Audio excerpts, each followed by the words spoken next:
Alors, mauvaise nouvelle, aujourd'hui, on va présenter du coup les 4 types d'ex où c'est vraiment difficile de le récupérer ou de la récupérer. On va voir ça avec Lucie ensemble. T'inquiète pas, il y a toujours des situations qui font que c'est possible, mais on voulait quand même t'avertir là-dessus sur le fait qu'il y a quand même 4 types d'ex où c'est vraiment, vraiment compliqué. Je te propose de démarrer direct.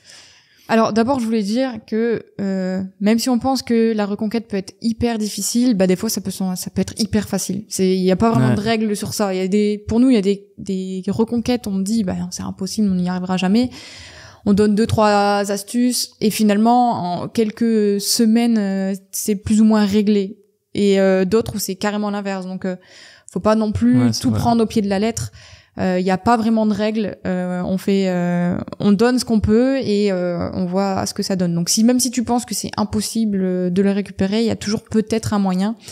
Et nous on est là du coup pour t'aider s'il faut. Ouais, c'est toujours une question de mindset quand même, parce qu'il y a quand même on le voit souvent des situations où ça paraît très compliqué, mais en fait la personne elle est tellement motivée et déterminée qu'avec quelques conseils, quelques techniques, on arrive à débloquer la situation, alors que des fois ça paraît si simple. Ouais, mais l'ex là-dedans, les bloqués, il y a quand même une différence. Il y a vraiment 2 catégories de personnes entre ceux qui ont la volonté et qui ont le recul suffisant pour se dire ok, effectivement je vais prendre ces conseils-là et je vais bien les appliquer, à écoute, je vais y arriver par moi-même et je vais en faire qu'à ma tête. Et en fait c'est taper la tête dans le mur tout le temps. Et j'espère que tu fais partie de la première catégorie. En tout cas on te le souhaite. Mais du coup, il y a quand même des difficultés avec certains ex. Certains profils, ouais. Avec certains profils où c'est un peu plus compliqué. Alors, je vais dire le premier profil. Donc, le premier profil, c'est quand ton ex a changé d'orientation sexuelle. Alors, pourquoi? Parce que du coup, c'est vraiment un changement qui est énorme, qui est plutôt radical, que ce soit au niveau de la société, au niveau des regards des autres, que ce soit vraiment c'est un tout, c'est un changement global au niveau de ton ex. Et du coup, il aura pas le temps à t'accorder parce qu'il est déjà sur toutes ces autres changements et c'est quelque chose qui va pas t'aider du coup dans ta reconquête. Tu vas passer au second plan, au troisième plan ou au quatrième parce qu'il y a vraiment d'autres choses qui sont plus parlant pour lui sur le moment et qui vont plus ouais, c'est dur. Voilà, c'est beaucoup plus compliqué quand il y a eu ce changement d'orientation sexuelle.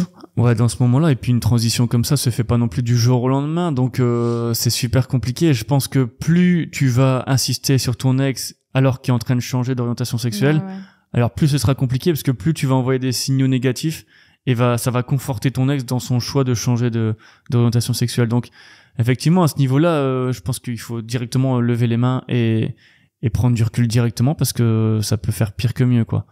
Ouais, c'est pas facile du tout quand c'est le changement d'orientation sexuelle. De pouvoir retrouver son ex, essayer de retrouver même des liens parce que c'est vraiment plus compliqué. Ouais, il y a ce changement d'état d'esprit qui est complètement différent. Ouais. On enchaîne avec le deuxième. Alors, moi, je vais parler de relations courtes, très courtes, qui pour moi est moins de 15 jours. Allez, admettons, on peut même aller jusque 3 semaines. Des relations qui sont, on va dire, presque éphémères, ou si t'es avec ton ex depuis simplement 2-3 semaines et que vous êtes plus ensemble et pourtant t'as eu un coup de foudre total, c'est compliqué parce que, comme on le disait avant la vidéo, ton ex n'a pas beaucoup d'informations sur toi et entre guillemets foncer sur toi sans vraiment savoir qui t'étais, et plus les jours passent, plus il ou elle voit comment tu es et en fait ça lui plaît pas forcément. Donc là c'est compliqué, contrairement à une relation qui dure depuis 1 an ou 2 ans, ton ex sait pas mal de choses sur toi et y a pas de surprise, alors que durant les 2-3 premières semaines t'apprends pas mal de choses sur l'ex encore, et c'est ce qui fait que du coup ça peut vite capoter et c'est compliqué parce que y a pas assez de souvenirs, etc. pour renverser la situation, quoi. Ouais, c'est un peu comme si du coup l'ex il avait pas forcément apprécié du coup le temps en ta compagnie, donc c'est un peu plus compliqué de retrouver une certaine complicité, d'essayer de reprendre contact et dans le sens positif parce que il a fait un jugement tellement rapide que il dit dans sa tête c'est il vaut pas le coup ou elle ne vaut pas le coup, donc je vais pas aller plus loin. Tu peux pas jouer non plus sur les souvenirs non plus. Non, donc c'est très compliqué, c'est vraiment et là dans ces moments-là, c'est vrai qu'il y a toujours une personne qui reste accrochée et l'autre qui n'a presque pas eu le temps de s'accrocher, donc s'en va, quoi. Il y a aussi beaucoup de personnes qui font ça, de se mettre en couple, et je pense que c'est en Corée du Sud, je pense que ça fait beaucoup ça. Ils se mettent ensemble et ils voient après si ça fonctionne. C'est Corée du Sud ou au Japon, et ils voient par la suite, alors que du coup il y a d'autres profils, moi je serais plutôt ce profil-là aussi, qui attend avant de se mettre en couple et pas qui n'y va pas trop vite. Et du coup, ceux qui essaient d'aller trop vite et derrière, tu te dis, non, en fait, ça marche pas, je vais aller ailleurs. Ça fait des dommages collatéraux pour celui qui s'est attaché trop vite. Ouais. Le troisième cas où ça va être plus compliqué de récupérer son ex, c'est l'inverse du coup de ce que t'as dit, c'est les relations vraiment très longues, plus de 10 ans à peu près. Alors pourquoi ? Parce que du coup, déjà vous vous connaissez par cœur.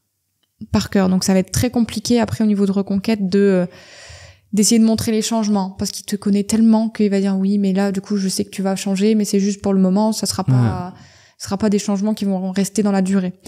Donc déjà, rien que pour prouver ça, c'est plus compliqué. Deuxièmement, parce que l'ex, du coup, il va pas jeter 10 ans comme ça en l'air, juste une semaine de choses qui ne lui ont pas plu.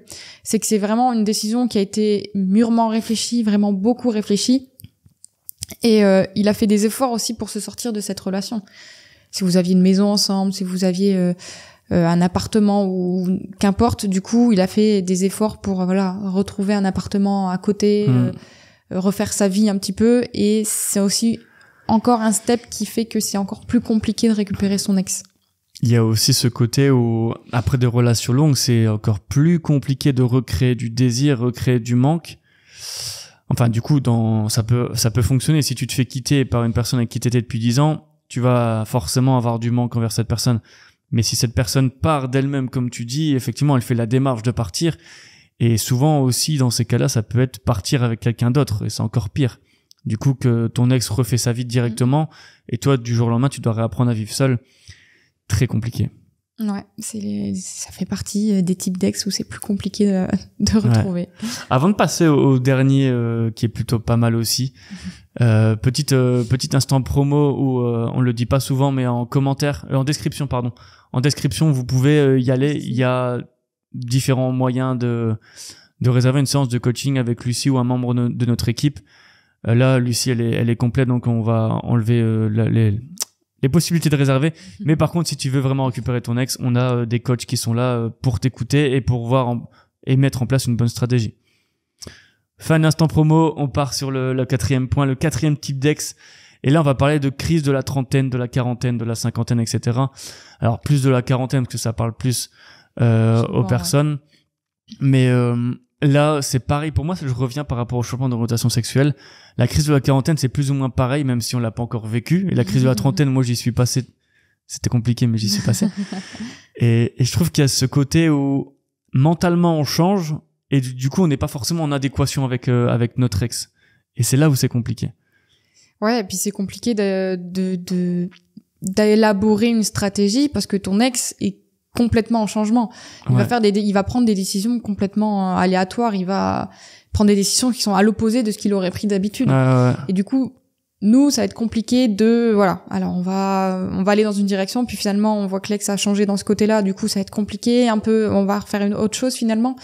Donc, c'est plus compliqué. Après, comme je l'ai dit au tout début, il y a des reconquêtes qui paraissent hyper difficiles, qui finalement se passent comme sur des roulettes et inversement. Donc, ça reste le plus simple quand même quand c'est une crise de la quarantaine que quand c'est une relation courte ou un changement d'orientation sexuelle. Mais crise de la quarantaine, pour moi, le meilleur truc à faire, c'est soit tu vas dans le même délire que ton partenaire, entre guillemets en faisant les fous, parce que du coup la crise de quarantaine on l'a pas encore vécu encore une fois, mais tu prends des décisions effectivement qui n'ont rien à voir avec ce que tu faisais. Plus foufou, plus il faut profiter de la vie, plus des choses dans le genre. Ouais. Ou soit tu laisses complètement ton ex de côté et tu le fais passer sa crise de la quarantaine tranquillement et toi tu te concentres sur toi, mais ça c'est le côté aussi assez difficile. Mais les deux solutions sont pas les plus faciles, mais entre guillemets par contre courir après ton ex quand il fait une crise de la quarantaine, c'est le pire à faire. Parce que du coup il va dire tu me laisses pas vivre ma vie, tu me laisses pas faire... Tu m'empêches d'être moi-même, enfin toutes des choses comme ça qui font que tu vas avoir cette étiquette de personne négative pour ton ex, donc c'est vraiment pas la bonne chose à faire. Ouais, clairement. On va clôturer du coup cette vidéo. Merci de l'avoir suivi. En ce moment, on fait une vidéo par jour, donc on fait des vidéos beaucoup plus courtes avec des conseils beaucoup plus concis. Donc si t'aimes cette vidéo, en tout cas, mets un like et n'hésite pas à commenter. En tout cas, merci à toi d'avoir suivi cette vidéo et on se dit à demain. Salut!